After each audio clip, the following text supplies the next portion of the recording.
So, welcome. Hi, everybody. Welcome to our first ever webinar here at Heisel. We are very excited to have you tuned in and hope you can pick up some useful information today. I'm Jennifer, Overseas Marketing Manager, and I'm joined here by Jack, our Head Engineer. Hi, Jack. Hi, hello everyone. This is Jack from Heisel. I've been in Heisel for 5 years and in manufacturing industry for about 10 years. I've been a mechanical engineer for a really long time. I hope I can help you in this webinar. Thank you. Excellent. We're very pleased to have you. So, without further ado, let's move on to the next slide. So today we're going to be talking about manufacturing with CNC machining.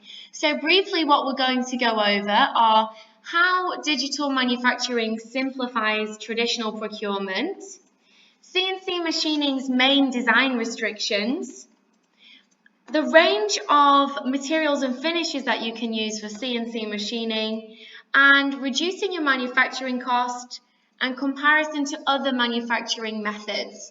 So they're the topics that we're going to be going over. Let's get started. So, manufacturing at speed using CNC machining.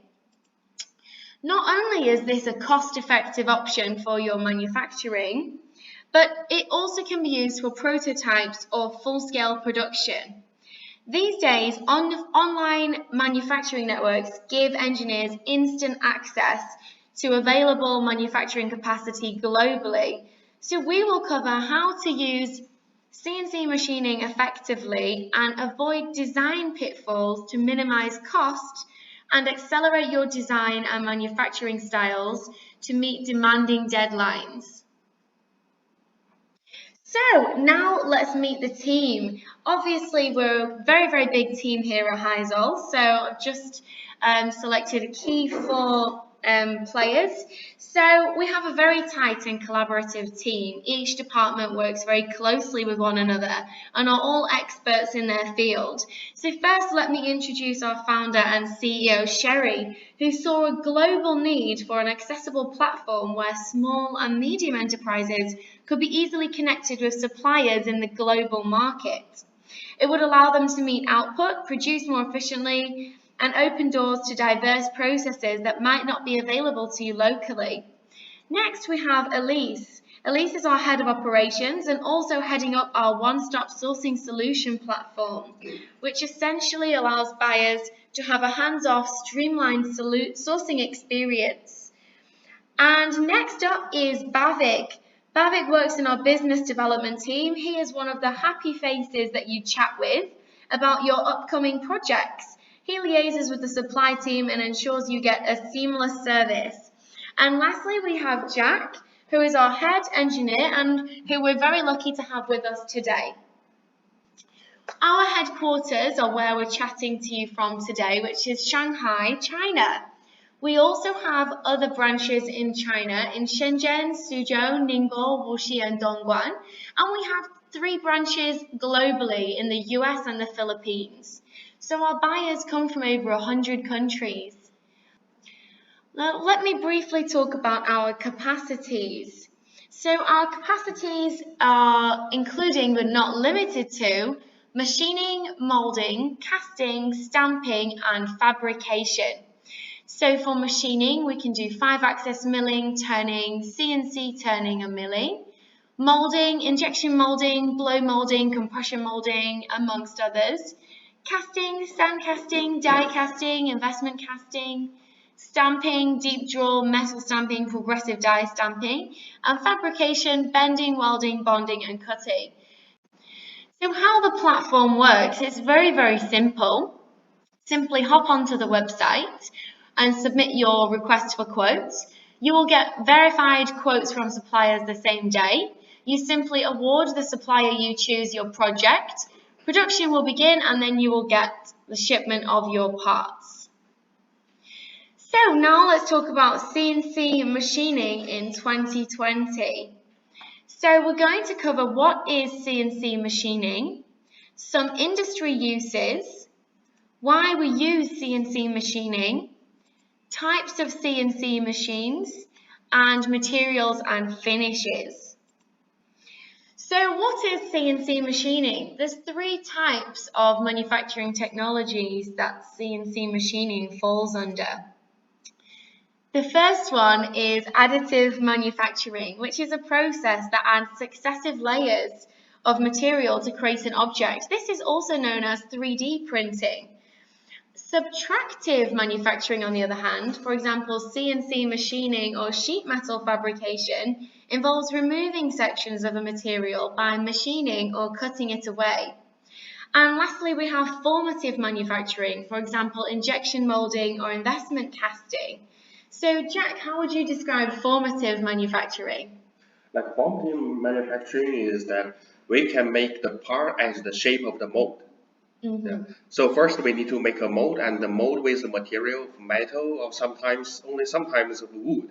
And then we inject some of the fluid material into the mold, and then the material will solidify, and then it will make the shape as the mold. Excellent. So there's our 3 types. So why choose CNC machining? Well, first off, you can run them constantly.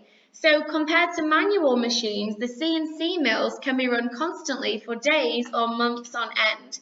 This helps to improve productivity and hence keeps the cost down.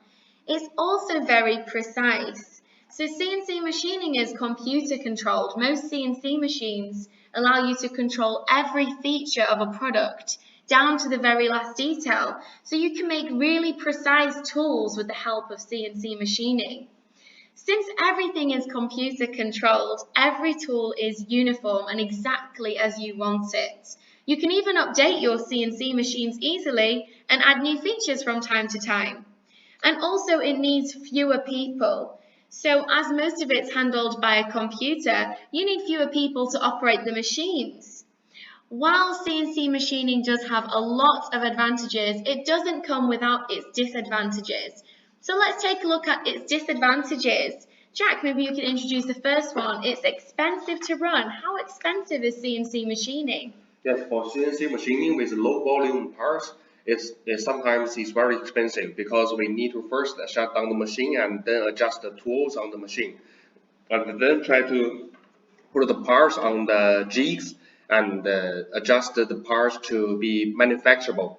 So it costs a lot of time for only one part of really low volume. So the expensive thing is about the machine shutdown time and the labor cost.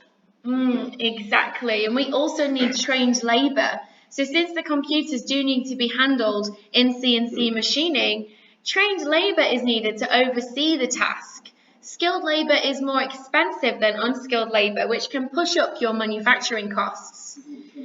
These automated machines also require an upgrade of software from time to time, which adds to the operating expenses. There can also be limitations to customization. With CNC machines, software controls the process of cutting metal and plastic. This might be a restriction when it comes to customizing your tools. So, 3-axis CNC machine refers to the ability of the CNC machine to perform about 3 different axes simultaneously. So they include contoured shapes from flat stock, hole features, sculptured surfaces, tapered or draft surfaces. Jack, what would you say the main differences between CNC turning and CNC milling? For CNC turning, we can check on the video. The parts turns with a high speed, but for CNC milling, the cutting tool turns with high speed. Exactly. So here, the turning operation is performed by rotating the workpiece and using a stationary cutting tool, whereas the milling operation is performed by rotating the cutting tool and leaving the workpiece locked in place. We also have different degrees of axes available. The following couple of slides will hopefully get you comfortable with the difference between them. So we have CNC 3-axis machining and multi-axis machining. Let's take a look at the difference between them. So first we'll introduce indexed CNC machining. So this is a technique whereby the 3-axis milling program is executed with the cutting tool locked in a tilted position using the 5-axis machine's 2 rotational axes, hence the name 3+2 machining. It's also called positional 5-axis machining because the 4th and 5th axis are used to orient the cutting tool in a fixed position, rather than to manipulate the tool continuously during the machining process. This distinguishes it from continuous 5-axis machining. The main advantage of 3 and 2 axis machining is that it allows for the use of a shorter, more rigid cutting tool than would be permissible with the conventional 3-axis machining. Using a shorter tool allows you faster feeds and speeds with less tool deflection, which means a good surface finish and more accurate results can be achieved at a lower cycle time. So these machining operations can occur in succession with the cutting tool reset at a good angle between the operations. So Jack, anything to add on CNC machining 3 and 2 axes? For 3 and 2 axis, the best thing for this kind of 5-axis machine compared to real 5-axis machine is that this one is really cheap compared to that one. Really important. For this one, it also guarantees some kind of shapes tolerance. Yeah, so for some parts, if it's suitable for this machine, do not put it on real 5-axis machine. So the price is really high there. Excellent. Okay, super important point. So let's take a look at this. This is continuous 5-axis CNC, also known as simultaneous 5-axis. So they're moving the cutting tool on the X, Y, and Z axis and rotating the A, B, and C axis to maintain continuous contact between the tool and the workpiece.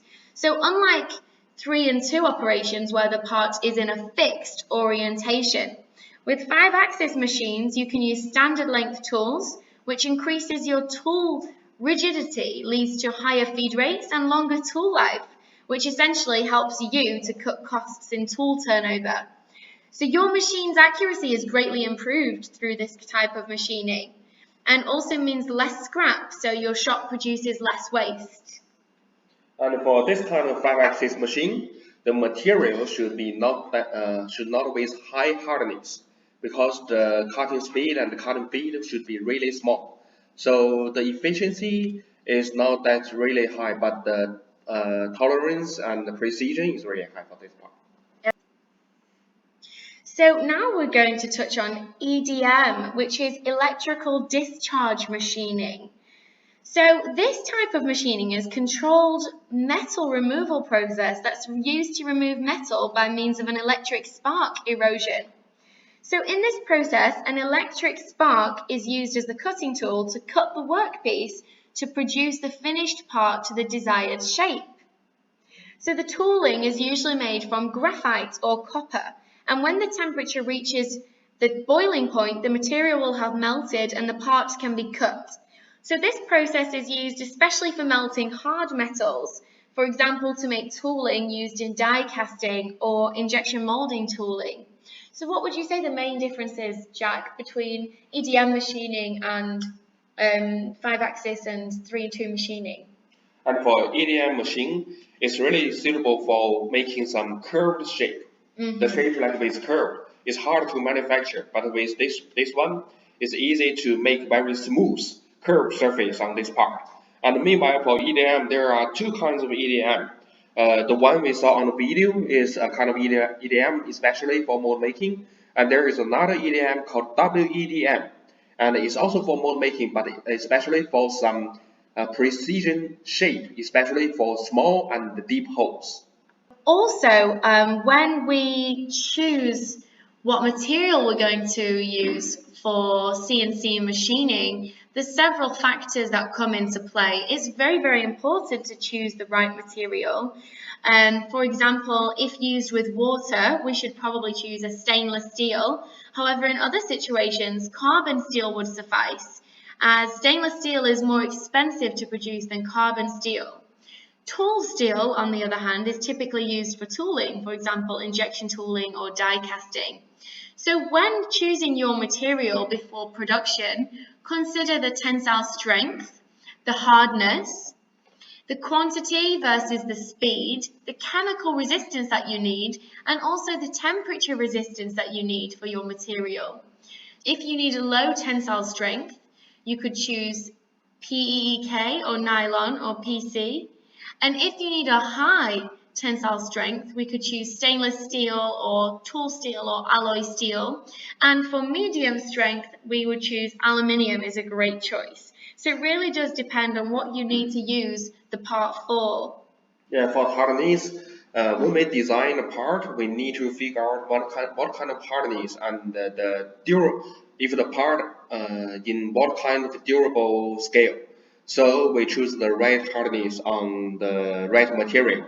And meanwhile, we better to check the reference book. There are some reference about the heat treatment with different kind of material because of the price. For some low price material, we can also use the right heat treatment to make it as hard as good material. So we can save some money from that. And lastly would be the temperature resistance. So how much do you need your material to be resistant to temperature? If it's a low resistance, then we could choose brass. If it's medium, we would recommend aluminium, and for high heat resistance, we would choose stainless steel, tool steel, or alloy steel. So just some points to note when you're choosing the right material. Now at Heisel, you can happily send us your design and we can give you the recommendations on what kind of material will be best for your part depending on its usage. Now let's move on to finishes. So these processes can mainly be divided into three sections: finishing for aesthetics, finishing for strength, and finish for corrosion resistance. So these processes either remove or reshape the finish or add or alter the finish. So surface finishing and other treatments such as heat treatments, specialized coating or anodizing do add to project costs, so they should be carefully evaluated. Multiple finishing processes or different surface finish types on the one part can add processing steps and obviously therefore cost. So let's look at finishing for aesthetics. This is a part we recently produced for the dental industry. So this is for the medical industry, it's a dental cap and it's an aluminium based part. Now this was finished based on aesthetics. So the surface treatment was hard anodizing. So the precision parts such as cutter bits will be installed. It's small but a complex structure that involves very high precision, and as you can see, the finish looks very smooth and aesthetically pleasing. The next is finishing for strength. So here we have a nut part for the bridge or outdoor industry. Again, a part produced recently for one of our customers. Here, the surface treatment we used was hot dip galvanizing material. So unlike this was very good for strength because using this hot dip galvanizing material, this part is unlikely to rust for over 10 years if used in a natural environment. So it's very durable. And the last one, this is a finish for corrosion resistance. So this is a mold set piece for the mold making industry we recently completed, and it's using die steel. Here we used physical vapor deposition surface treatment. So there was a high requirement for this surface treatment, otherwise cracking problems may occur during the manufacturing process. Yeah, for access, let me show you this one. For aesthetics, especially for aluminum with colorful anodizing, it's better when you send the requirements to us. It's better you have the Pantone color standard. You can check on that handbook so we can talk on the same page. And meanwhile, for the strengths, it's better we use some multi-surface treatment with heat treatment. Meanwhile, with surface treatment. And for this one, for corrosion resistance, there are two kinds of corrosion resistance: PVD or CVD, or some plating. We will choose the best cost for you. Excellent. Well, once we've considered the material, we just wanted to address two common misconceptions when it comes to CNC machining. The first would be the expense, and the second would be design limitations. So, misconception one, CNC machining is expensive. It's not always expensive. It does depend on what you're producing, the quantity you're producing, and what you need the part for. So it starts as low as just over $100. And with digital manufacturing technology, it has lowered the cost substantially. Also, we now have access to a global market, which means simpler access to lower cost production overseas. So it's not always expensive, is that right, Jack? Yeah, sometimes in strategy point it can be really cheap. Exactly. So here you can see an example, unit price versus the quantity. So just take an example, part A, depends on the price, the quantity that you're producing, the price that you will get.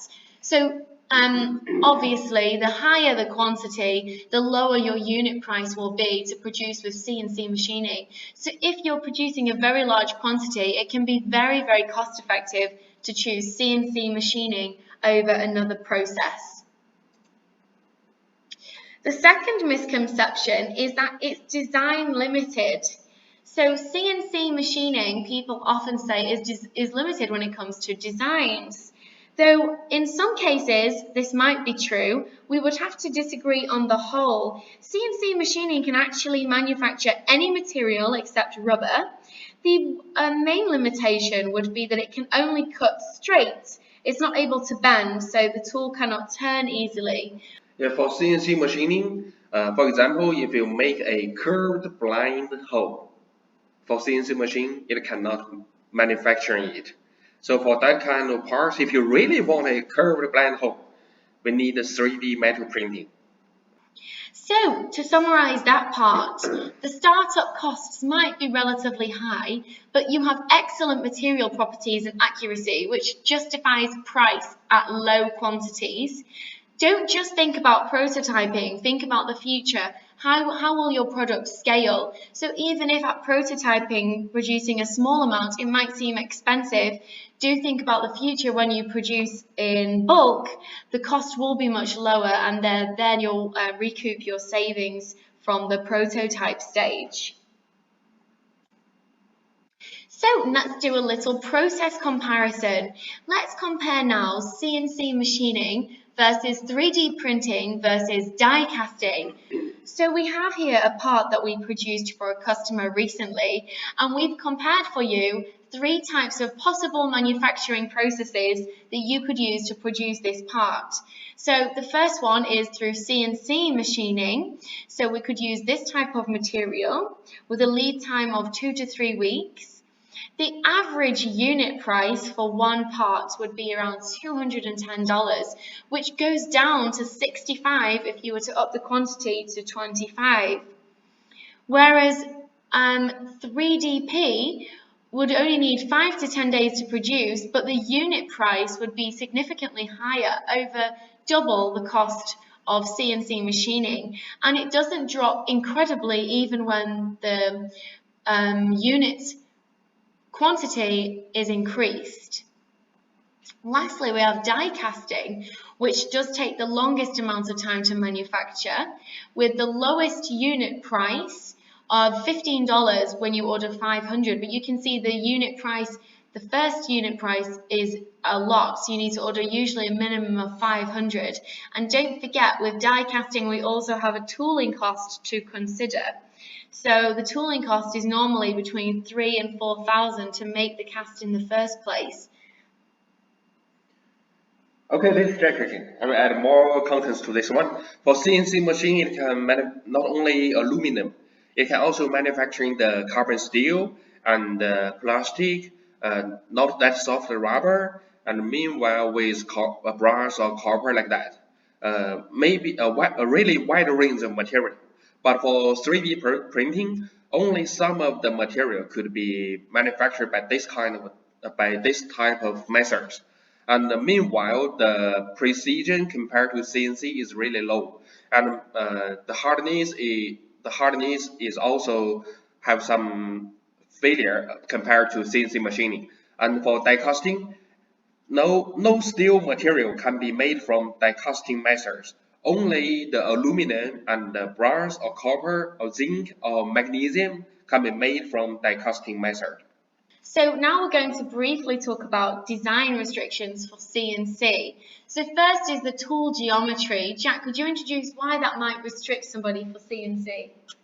Yeah, for tool geometry, in CNC industry, the cutting tools are standard. So if you make a shape cannot manufactured by the standard cutting tool, then you need to customize a customized cutting tool. So that's really expensive. And meanwhile, with that kind of shape, they need more experienced 师傅 in Chinese, huh? More experienced technicians? Technicians to make that part on the specific machine. So there are some tool geometry standard. And how about tool accessibility? How is it limited there? The example I gave before, like curved blind holes, we cannot manufacture it because the CNC machine can only go straight. It can go straight inside of the part. It cannot bend inside. So for that kind of things, we cannot make it. So the tool cannot touch the blind hole to the deep, to the bottom. Excellent. And how about tool and workpiece stiffness? For CNC machine, first we need to use jigs to hold the part on the machine. And if the part with really thin walls, if we put it on the jigs, and it may easily get break. And now, several things affect the cost of CNC machining parts. So this includes the material, the design, the finish that you choose, the quantity, and also the turnaround time. So it's a very important part of the planning process is cost saving, and it becomes especially important when you're producing large quantities of items. Typically, the most important is how much time it takes to machine your parts. This can influence cost even more than the cost of materials, the setup time, or the finishing type. So materials do influence the cost, both as raw materials and in terms of how machinable they are. A raw materials cost can be low, but if it's expensive to machine, this can end up costing more than a slightly more expensive material. So firstly, let's consider metals. So we've made here a chart that you can refer to give you an idea of the different cost price of different kinds of metals. So you can see it goes from aluminium 6061 all the way to stainless steel, which is the most expensive to manufacture. So this would be something to take into consideration when choosing which metal to use. We also have done the same for plastic. So which plastic will be most cost effective to use and what will be most expensive? So in general, softer materials are easier to cut, so they take less machine time and can be cut using less expensive tools. So this is one way to save. And a raw materials cost can be low, but if it's difficult to machine, it can actually end up costing more than a slightly more expensive raw material that's easier to machine. So now we're going to consider the processing technology of the material. The processability of materials refers to the degree of difficulty in processing materials. The better the processing technology, the easier CNC processing of the parts and the lower the cost.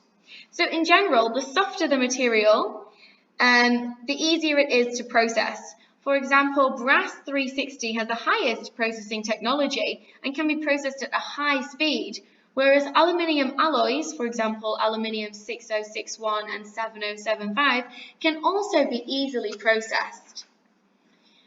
So the processing technology of steel, in comparison, is very low.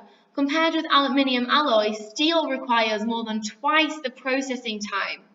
Of course, the processability of different steels is different.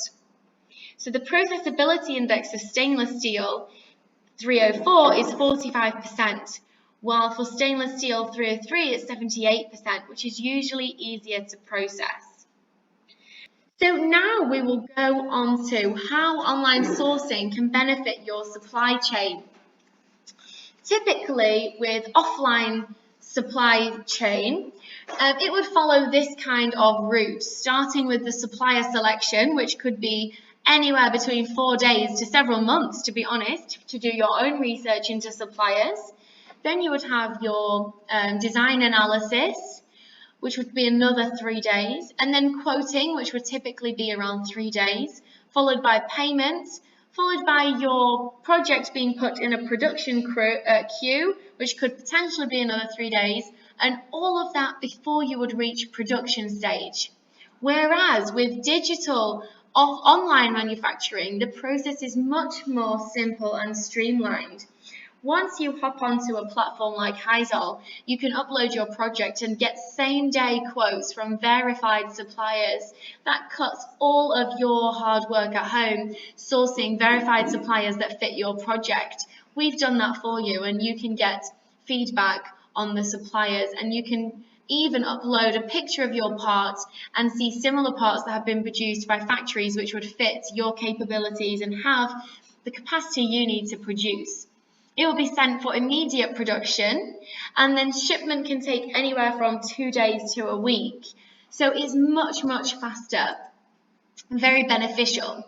So now to conclude, because I know we've been talking for quite a while, overall for CNC machining, the pros really do outweigh the cons. So even for a high initial cost, you do save that on expert employees and reject parts. So the software allows changing between different design components much quicker than manual machines allow. And you also get consistency. Every part will be duplicated identically, which means no manual machining mistakes. So do we recommend CNC machining?